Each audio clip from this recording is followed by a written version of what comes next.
Hi, my name is Yushen. Today, I'm going to present our work on residual line gradient optimization for non-negative image synthesis.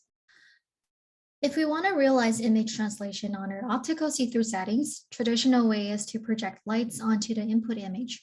However, since the AR projector can only add light to the images, it's not possible to convert a lighter pixel to a darker pixel in an absolute way, let alone preserving the lightness constancy.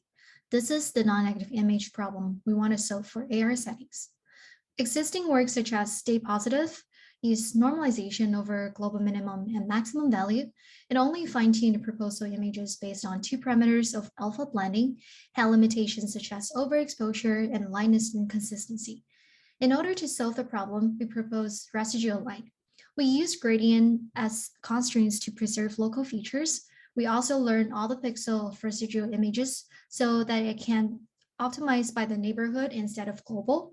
Also, it helps us capture the fine details for even larger scale images.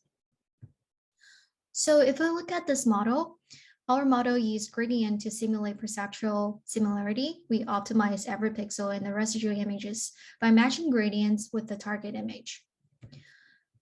So here are some examples of our model. If we look closer, we can see the red boxes had a really close-up comparison of our model and the previous Stay Positive model. We can see our model actually preserved the fine details and the light consistency better.